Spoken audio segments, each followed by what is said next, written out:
All right, welcome back to the listener's commentary on the book of Revelation. At this point in our study of Revelation, we have come to Revelation 20, a famous and well-known chapter in the book of Revelation. And so before we look at the details of that chapter, let's just make sure once again we have the context in mind. The drama of Revelation is now focused on the destruction of evil, on vanquishing all the enemies of God. And so we've been shown the city of man, Babylon the Great, being destroyed in chapters 17 and 18. And then in chapter 19, we watched at the end of that chapter as the beast and the false prophet themselves are cast into the lake of fire. Well, here in chapter 20, John is now going to describe what happens to the arch enemy of God and his people, the devil himself. And recall that the devil is the one who called forth the beast and the false prophet. He's the one who gave them power. And so he lies behind their evil work, and thus even behind the evil work of the city of Babylon, who was animated by the beast and the false prophet. And so if evil and ruin are going to be eliminated from God's world, then Satan himself has to be dealt with. And that's where chapter 20 picks up. And so chapter 20, verse 1 reads, "Then I saw an angel coming down from heaven, holding the key of the abyss and a great chain in his hand." We've actually already heard about this key, it seems, elsewhere in Revelation, right at the outset, when John first sees the vision of the glorious Jesus in chapter 1. One of the things John notices there in that vision is a set of keys in his hand. This is the way Revelation chapter 1, verses 17 and 18 reads. It says, "When I saw him, I fell at his feet like a dead man, and he placed his right hand on me, saying, 'Don't be afraid, I'm the first and the last, the living one. And I was dead, and behold, I'm alive forevermore, and I have the keys of death and Hades.'" And so it seems that this particular key to the abyss, Jesus is the one who has those keys. And here, then, in this scene, he's given the key to the abyss specifically to this angel. So this angel comes with Christ's authority over the abyss. And this angel appears, and in verse 2, he took hold of the dragon, the serpent of old, who is the devil and Satan, and bound him for 1,000 years, and he threw him into the abyss and shut it and sealed it over him. So notice how the devil, or Satan, is described here. He's the dragon, who was the way he was introduced in Revelation chapter 12. He's also referred to as the serpent of old. So think back to Genesis chapter 3. That's the idea. It's hearkening back to the moment when we first met the devil in the garden as the serpent who deceived Adam and Eve.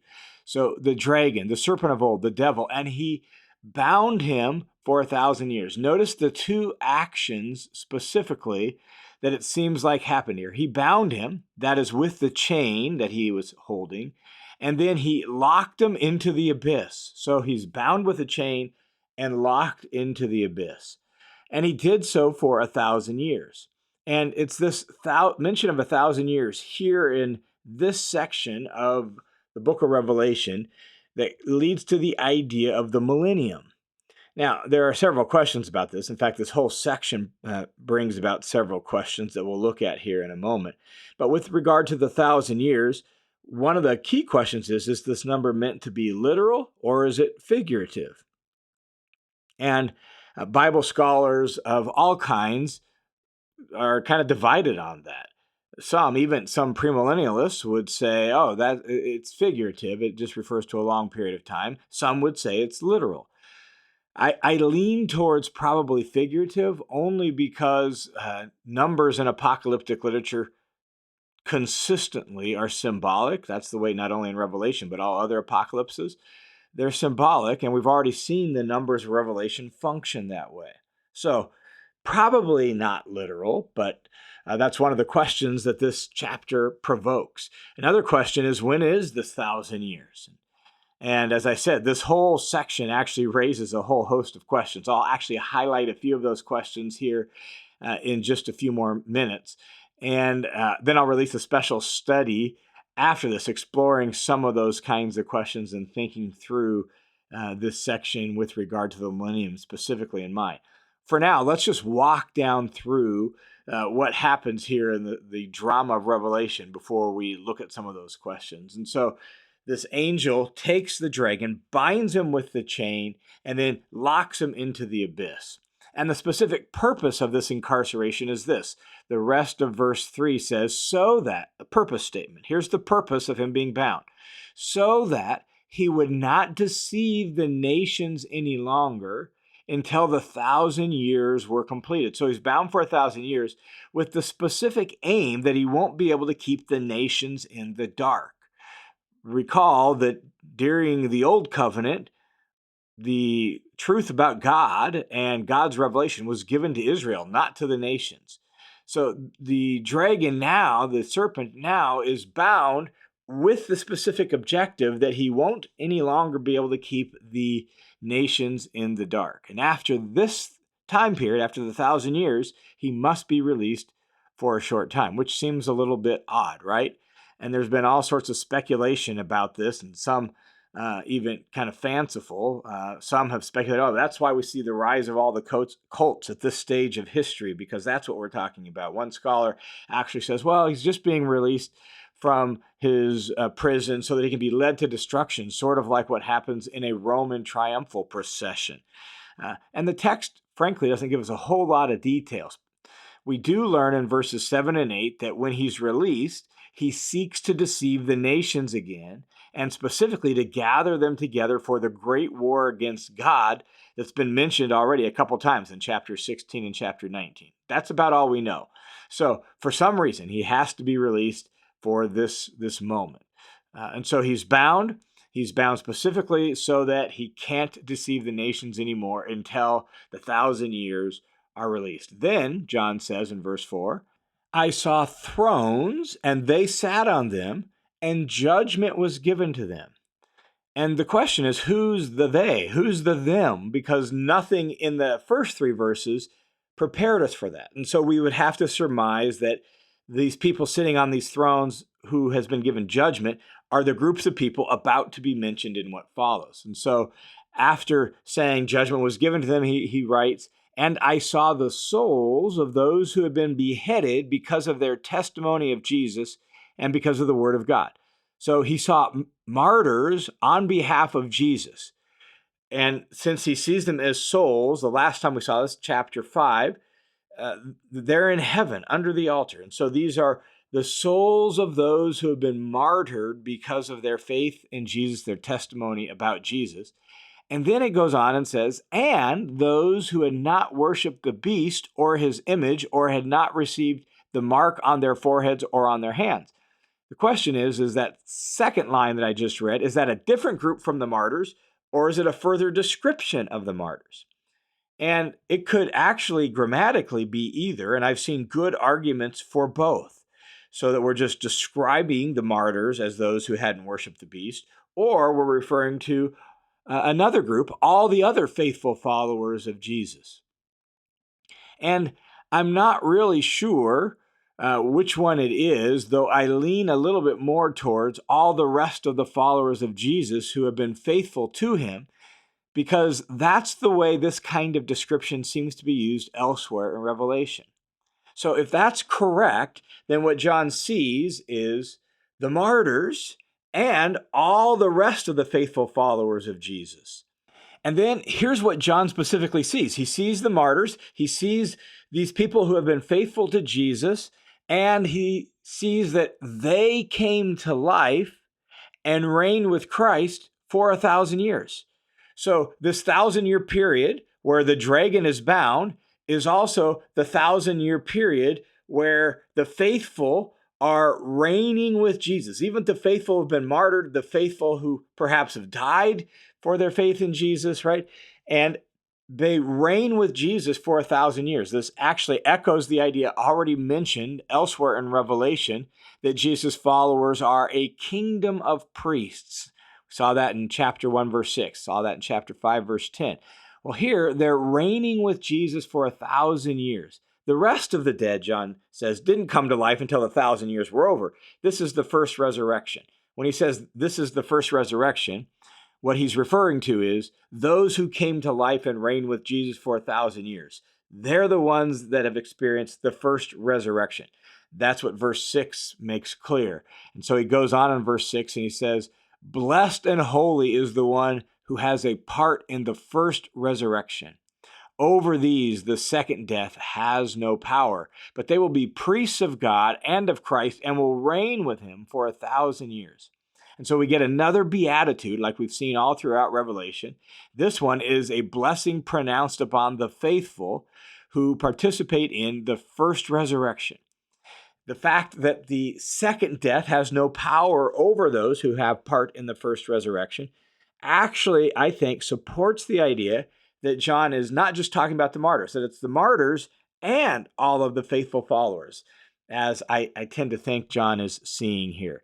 Because in chapter 20, verse 15, and chapter 21, verse 8, it's clear that avoiding the second death is the blessing for all of Jesus' people. So I think that's what we're seeing here. We're seeing the martyrs, we're seeing all the faithful followers who are reigning as a kingdom of priests. Even if they have died for their faith, they're still reigning with Jesus, and they're doing so for 1,000 years. Now, what happens at the end of those 1,000 years? Well, here's what John says in verses 7 and 8. When the 1,000 years are completed, Satan will be released from his prison, and he will come out to deceive the nations which are at the four corners of the earth, Gog and Magog, an allusion to a passage out of the book of Ezekiel, to gather them together for the war. The number of them is like the sand of the seashore. And so Satan was specifically bound so that he couldn't deceive the nations any longer. Well, now he's being released so that he can deceive them, and specifically deceive them into going to war against God. We actually saw this in chapter 16, where the dragon, the beast, and the false prophet sent out evil spirits to deceive the nations to gather for war against God. So John now is picking that up again and describing that same scene, that same moment, but this time looking at it specifically and exclusively from Satan's perspective. And so we talked about that in chapter 16, how chapter 16, the seven bowls of wrath, is sort of like the overview of what John tells us is the final expression of God's wrath in the world. Well, after that, then he begins to zoom in on the destruction of God's enemies, Babylon, the beast and the false prophet, and here Satan. And so it seems like this scene overlaps with that scene there in chapter 16. And here we're focused exclusively on the devil's part in that scene, deceiving the nations for, as it says here, the war, the great war that's already been mentioned a couple times here in the book of Revelation. And so verse 9 tells us they've been deceived, they're gathering together for this war. They came up on the broad plain of the earth. And so they're in some big open plain, as John sees it in the drama, and they surrounded the camp of the saints in the beloved city. And fire came down from heaven and devoured them. Now, remember, this is a drama where the story communicates a message. So in the story being told, they gathered together in an attempt to siege the city of God. That's the idea. They're surrounding the city of God, the camp of God's people. But there is no siege. There's actually, just like we saw in chapter 16 and 19, there's no war or no battle. Instead, fire falls from heaven and immediately destroys all of the nations who arrayed against God and his people. What about the devil himself? We'll look at verse 10. And the devil who deceived them into gathering for this war, the devil was thrown into the lake of fire and brimstone, where the beast and the false prophet are also, and they will be tormented day and night forever and ever. So just as the beast and the false prophet were thrown into the lake of the fire, so too the devil himself now is thrown there as well. And at this point in the story being told, just recall what has happened since chapter 16.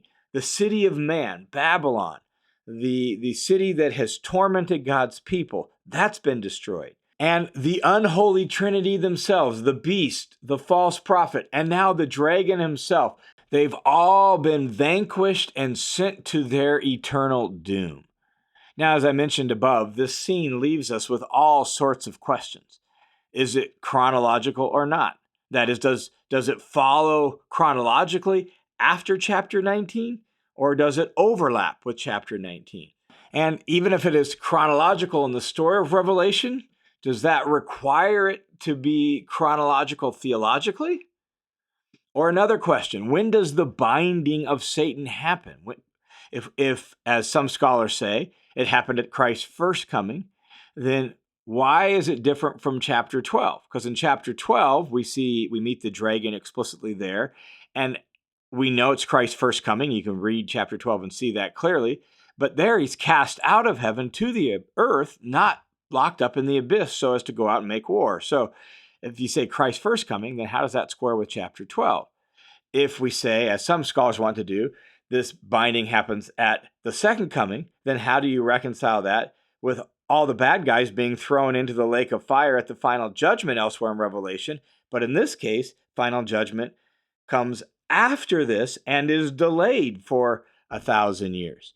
And so, man, it's just really hard to know, when does this binding of Satan happen? Or another question, why is Satan released for a short time? If in God's power he was bound, then why does he have to be released? And as we mentioned above, is the 1,000 years literal? Is there literally a millennium, 1,000 years? Or even if you take it figuratively, as just a super long period of time in which we could call it the millennium, if there's that, then why is it nowhere else mentioned in the rest of the New Testament? In the rest of the New Testament, what you get is resurrection, final judgment, and eternal states. It comes hard on the heels of Jesus' second coming. So then how does this passage fit in with the rest of the New Testament? Or another question that I think emerges from this little scene. In chapter 5, we meet the martyrs, and they're told to wait till the end for their vindication. But here they're rewarded with reigning with Christ before the end. So how does chapter 20 square with what's said about the martyrs in chapter 5? Now, a lot of questions, and I will release a special study on this passage with those questions in the millennium in mind. But for now, as we just kind of look through the drama of the story of Revelation, just note that it seems like the primary objective of this scene in the story of Revelation is to reassure the original readers and us that God is sovereign over the dragon. And even something like martyrdom on Christ's behalf doesn't mean God has lost control, doesn't mean that that's the end for those people, doesn't mean they've even lost status. Indeed, they reign with Christ for 1,000 years. And so that, I think, is the primary objective. Even though there's all these questions and things that, man, we wish we maybe knew a little bit more on, that's the primary point. God is in charge, and he will vanquish the dragon someday forever and ever.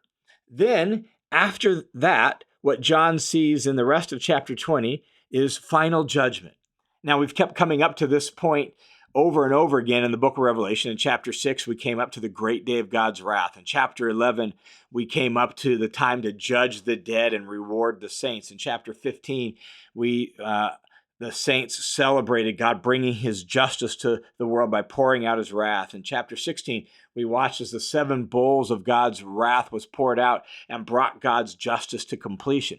So we've kept bumping up against this moment of final judgment all through the story as a way to remind the original readers and us that there's a day of justice coming.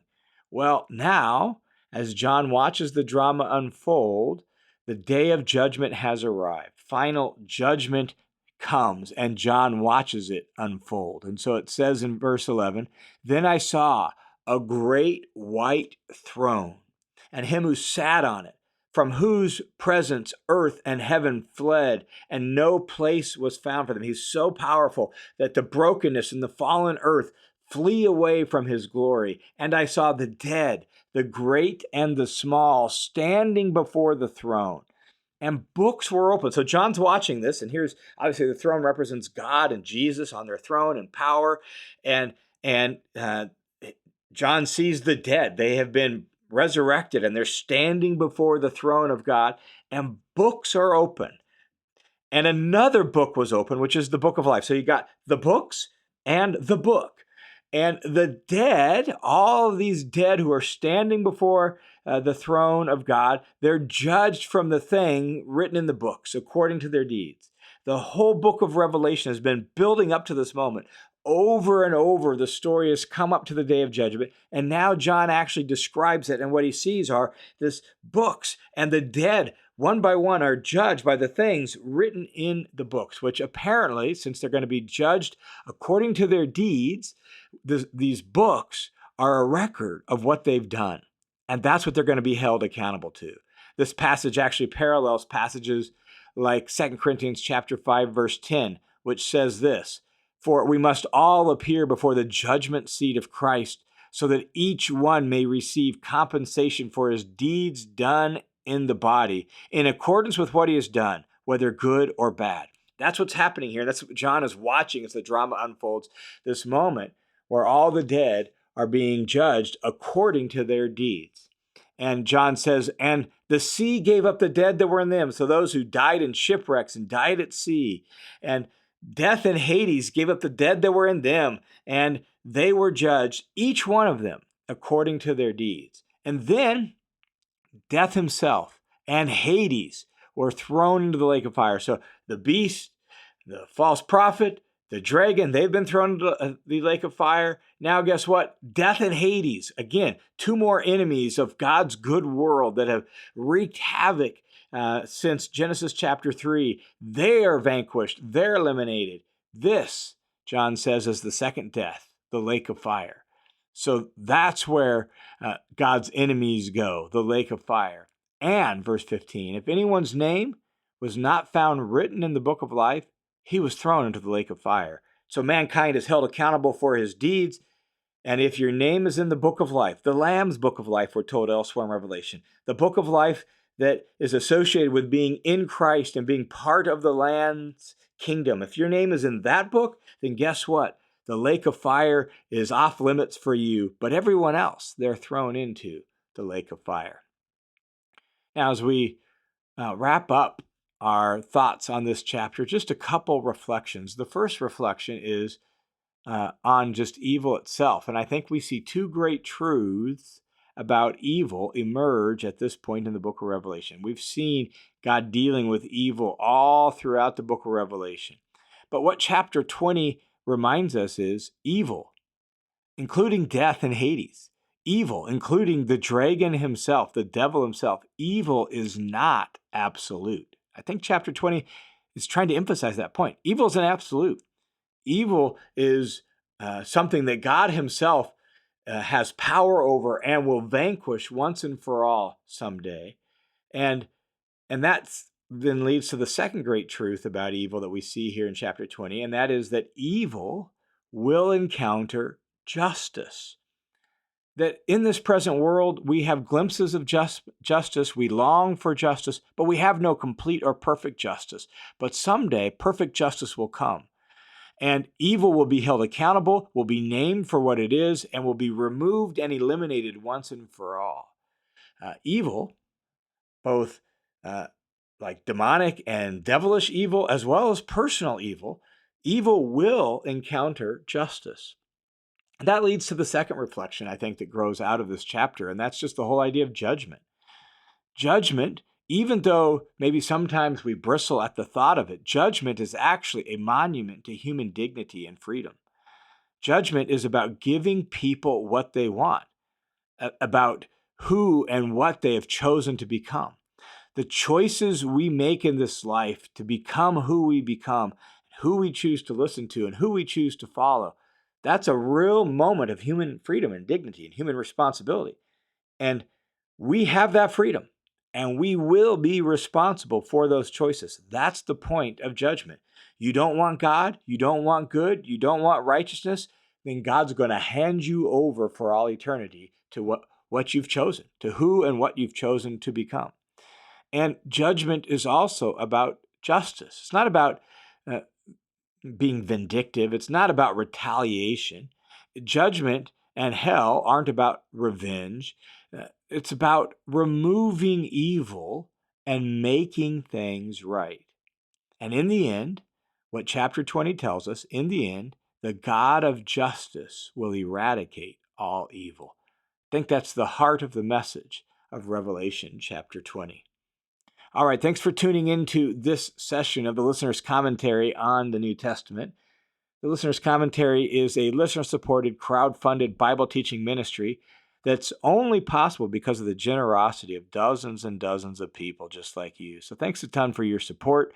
And if you want to join the team of supporters, the easiest way to do that is to go to listenerscommentary.com, click the Give button. It'll redirect you to a page at World Family Mission, my page, where you can set up a one-time or a recurring monthly donation. And World Family Mission is a registered nonprofit who provides support and accountability for independent ministries like this. And so thanks a ton for your support, and may God bless you and continue to lead your life as you seek Him.